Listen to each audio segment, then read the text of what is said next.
Hello everyone, this is Mommy Onyx. Bago ko umpisahan na ang liham ng nakaraan ni Sandro na taga Southern Leyte, hayaan niyo po akong magbabasa ng iilang mga nagkokomento sa final episode sa ang liham ng nakaraan ni Daniel. Kaya umpisan kong basahin ang komento ni Kitty G. Kitchen. Ang sabi niya, "Live watching Don. Wow! Congratulations Daniel and Catherine sa inyong dalawa at sa inyong dalawang anak at kay Lolo na kasama na din ng nani at tatay mo sa heaven. Heart, pray. Happy for you Daniel. Ang ganda ng ending at naging masaya ka din. God bless you. Heart, pray. Mommy Onyx, congratulations po sa natapos natin na episode ni Daniel. Good job! Bravo! Congratulations po! Ang galing mo po talaga. White heart! Bravo! 28 minutes and 35 seconds. Ang susunod kong babasahin na komento ay galing kay The Writers. Ang sabi niya, "Alam mo, Mami, mapabalik-tanaw ako sa mga nakaraang episode ni Daniel. Pagkatapos ko mapakinggan ang episode na ito. Truly, God walked us ahead. Everything happened for reasons po talaga. Imagine, nagkagiwang-gewang ang buhay ni Daniel, pero sa bandang dulo ng journey niya bilang isang binata, ay may totoong nagmamahal sa kanya. Pero nakakalungkot dahil natapos na rin ang buhay ni Lolo. Pero sa kabila ng lahat, comfortable si Daniel sa buhay niya ngayon, kasama si Kathrina at dalawang anak nito." Congratulations, Mommy Onyx! I believe ang channel mo na ito ay memories keeper po talaga. Heart, heart, heart! Ang susunod kong babasahin na komento ay galing kay Anggen Vlogs. Ang sabi niya, "Beautiful ending. Sayang, wala ako sa live premiere. Anyways, you are awesome host. You really did a great job. Salute!" Ang susunod kong babasahin na komento ay galing kay Minavic Dumpit. Ang sabi niya, "Happy love ending. Heart, both of you sa bait ni Daniel at sacrifice. Now, happy na sila." Ang susunod kong babasahin na komento ay galing kay Runsky24 Vlogs. Ang sabi niya, "Congratulations sis! Nice story. Daming napulot na aral ang storya ni Daniel." Ang susunod kong babasahin na komento ay galing kay Inday on Live. Ang sabi niya, "Nood ng buo dito sa liham ni Daniel. Nice liham, Daniel." Ang susunod kong babasahin na komento ay galing kay Gorgeous Gian. Ang sabi niya, "And they live happily ever after. Bravo! At last, nakasal din sina Christina at Daniel. And at least, kahit paano, naabutan pa din ni Lolo ang unang anak nila. Very interesting story.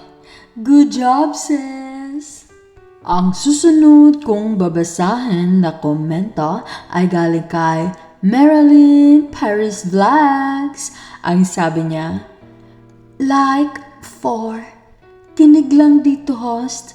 Ang gandang pakinggan ng boses mo. Nice story." Ang susunod kong babasahin na komento ay galing kay Imbi TV USA. Ang sabi niya, "Ang bait talaga lang Lolo ni Daniel." The next comments that I'm going to read is from Miss Kaya Kat7 sis. She said, "Beautiful guidance for all. Spring is the beginning of season. Spring is the beginning of everything. Now look around for spring. It is within you. Ayan, maraming salamat po sa lahat na nagbigay ng kanilang mga komento, ng inyong mga advices, ng inyong mga papuri. Nakakataba po ng puso ang inyong mga komento sa final episode sa Ang Liham ng Nakaraan ni Daniel. Kaya, ngayon, hindi ko na patatagalin. Ibigay ko na sa inyo ang unang episode sa ating letter sender na si Sandro.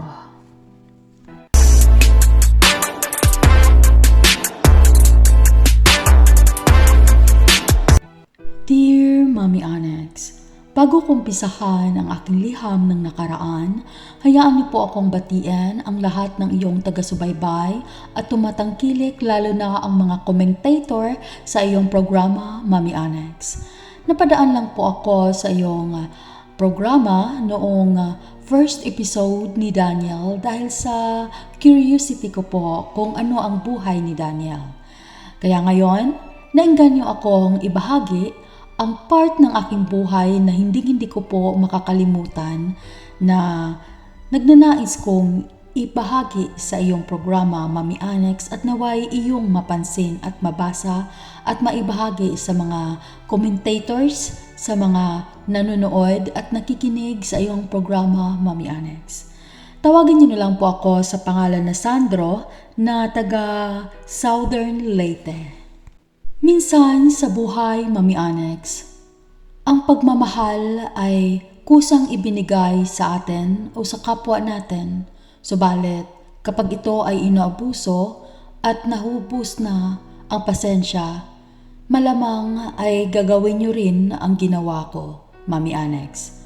Kaya, umpisahan ko, Mommy Onyx, ang aking liham ng nakaraan noong nakilala ko ang aking asawa, Mommy Onyx. Maraming salamat po sa inyong pagdalo sa aking kaarawan ngayong araw na ito at naway nag-i-enjoy po kayo. Bago po ako mag-end sa aking celebration, hayaan niyo po akong maghandog ng awitin na para sa inyo.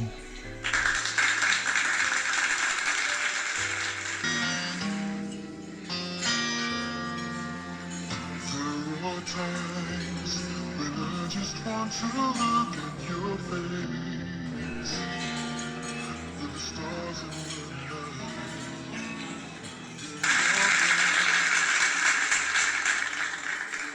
night. Maraming salamat po sa inyong lahat at naway nagustuhan ninyo ang aking munting handog na awitin sa bilang pasasalamat sa inyong pagdalo sa aking kaarawan. At kita-kita tayo ulit sa opisina bukas. Magandang gabi sa inyong lahat. God bless you all.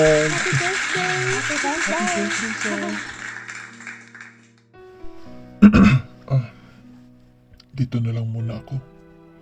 Hindi mo na ako papasok sa bahay. Bukas ko na rin ligpitin yung mga kalat. Ay, ang hirap talaga na mag-isa sa buhay.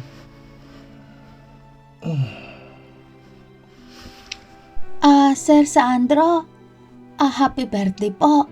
Ay aalis na ho kami. Oh, Manang Linda, maraming salamat po sa pagpunta niyo ho sa aking kaarawan. Ihatid ko na ho kayo. Ay naku ho, sir, huwag na. Kasi buong puso po kami nagpapasalamat na inimbitahan niyo po kami kahit kami ay trabahante lamang sa kantina. Kaya okay lang ho at saka marami ho kami. 5 ho kami. Kaya baka hindi kami magkasya sa iyong sasakyan. Ay nako, Manang Linda, walang anuman ho. Lahat tayo ay pantay-pantay. Kaya walang sa kantina, walang sa opisina, o walang profesor. Lahat ho tayo pantay-pantay. Kaya huwag niyo pong maliitin ang iyong trabaho. Marahil magkasya ho kayo sa aking pick up, Aling Linda. Kasi medyo pwede naman 4 ang tao sa likod at isa sa harap na katabi sa akin sa driver's seat. Ay nako, sige ho, kung iyo pong kagustuhan na ihatid kami, halin na kayo mga kasamahan, ihatid daw tayo ni Sir Sandro. Nang Linda, pamangkin niyo ho ba yung kasama natin na sasakay sa pickup? Sir Sandro, hindi. Kapitbahay namin yan. May 4 yan na kapatid, puro lalaki, mga istrikto. Kaya, pag nauwi yan ng bahay na ganito oras, dapat ako nakasama niya. Kasi sa akin lang pinagkatiwala yan ng batang yan. Magandang bata yan at mabait. Sandali, ipakilala ko ho kayo. Halika dito, Joanna. Si Sir Sandro nga pala. Sir Sandro, Joanna. Nice meeting you, Joanna. Si Sandro nga pala. Joanna. Sige, tanggapin mo yung kamay ni Sir Sandro. Nakipagkilala yung tao sa'yo. Huwag ka nang mahiya. Opo, Joanna nga po pala, Sir Sandro. Sandro na lang. Wag na yung sir, masyadong formal. Nice meeting you too. Bagay kayong dalawa, sir. Dalaga pa yan si Joanna. Joanna, binatang-binata yan si sir. At sobrang bait niyan. Hindi ka magsisisi pag yan ang magkatuluyan mo, Joanna. Si Manang talaga. Si Manang talaga, oo. Sige na ho. Ihatid ko na ho kayo dahil medyo malalim na ho yung gabi. Manang at saka yung mga kasamahan nyo, doon na sa may likod ng pick-up. Doon na kayo makaupo. Joanna, dito ka sa front seat.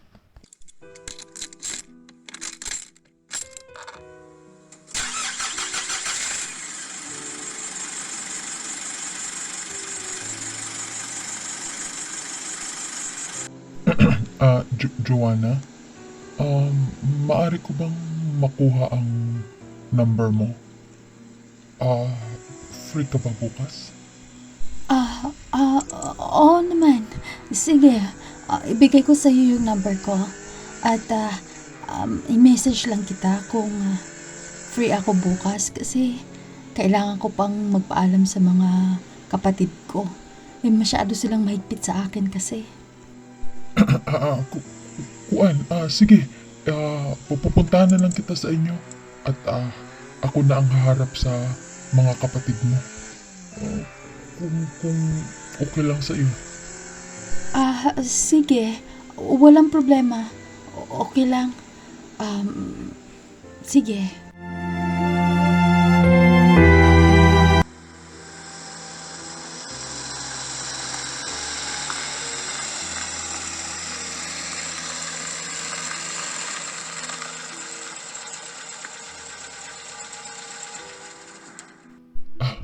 Andito na ako sa labas ng bahay nila, Joanna.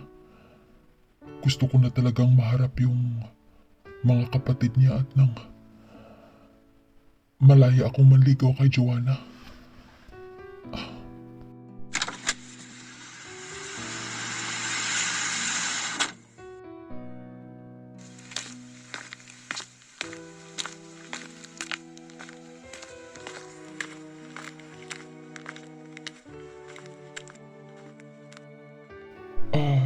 Tao po. Tao po.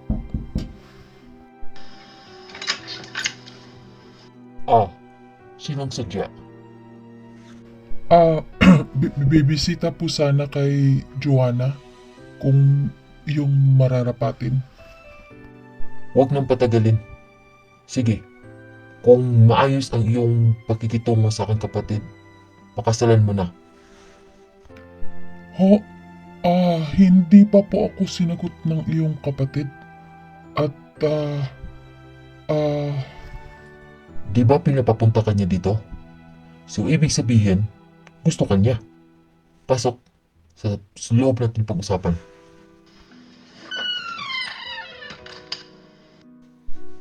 Upo ka.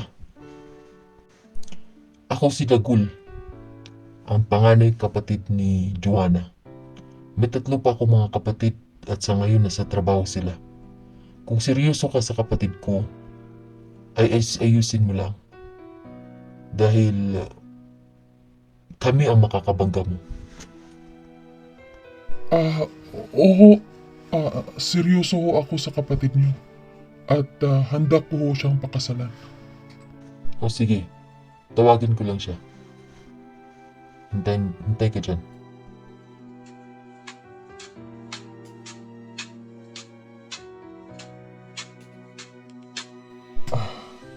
Ganito pala mga kapatid ni Joanna. Napakahigpit. Sana papayag si Joanna na magpakasal sa akin kahit hindi kami magnobyo. Sana magustuhan din ako ni Joanna.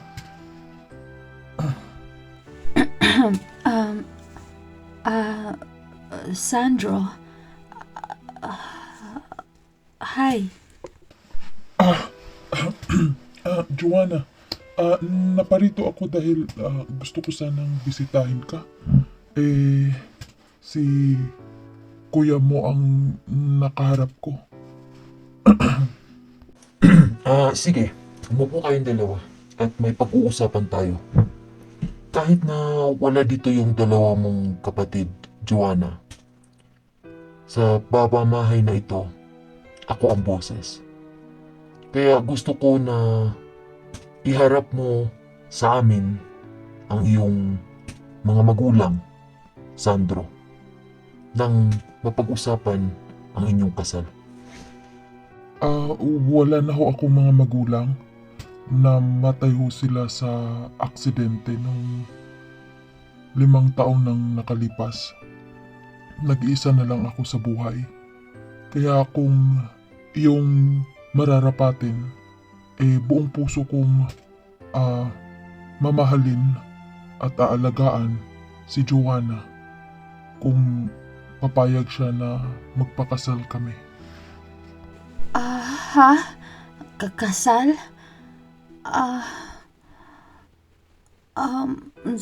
Papayag ako. Papayag ako magpakasal kami ni Sandro. Kuya. Sige. Itakda natin ang iyong kasal.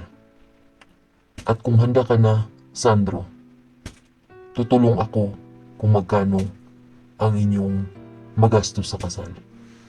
Sige.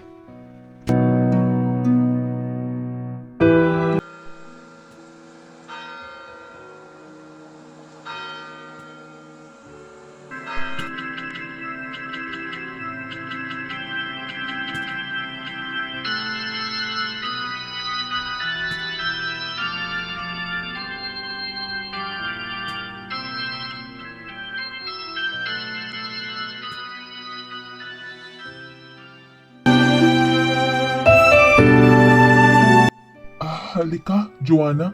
Pasok ka. Asawa ko. Mag-asawa na talaga tayo. Ito yung bahay na ating titirahan. Dito na ako nakatira since bata pa ako. Ito yung ipinamana ng aking mga magulang sa akin. Kaya dito din natin sisimulan ang ating buhay at ang dito rin lalaki ang ating mga magiging anak. Diba? Sandro, maraming salamat dahil inilayo mo na ako sa mga kapatid ko. At oo, panigurado na magkaroon tayo ng masayang pamilya. Bubuo ng sariling pamilya. At dito sa bahay na ito simulan natin. Sandro, salamat talaga. Sobrang lupit kasi ng mga kapatid ko. Salamat.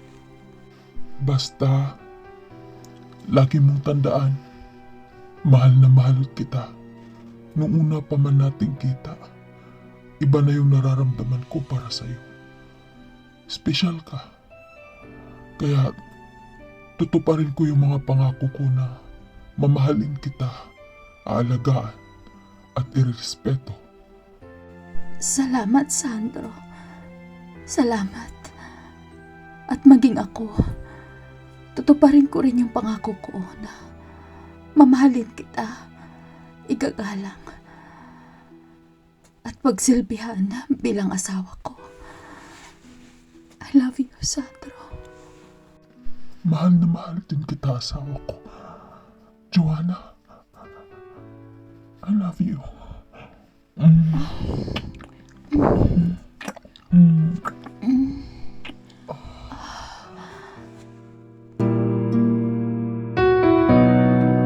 Oh, Joanna, ba't naparito ka sa opisina? Bakit parang masaya ka? Ano meron? Sandro, mahal, galing ako sa doktor.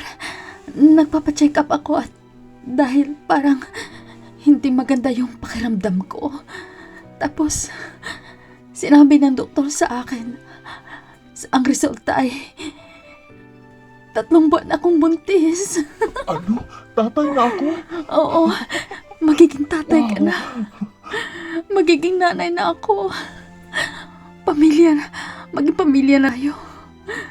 Wow, magandang balita nga yan. Salamat, Diyos ko.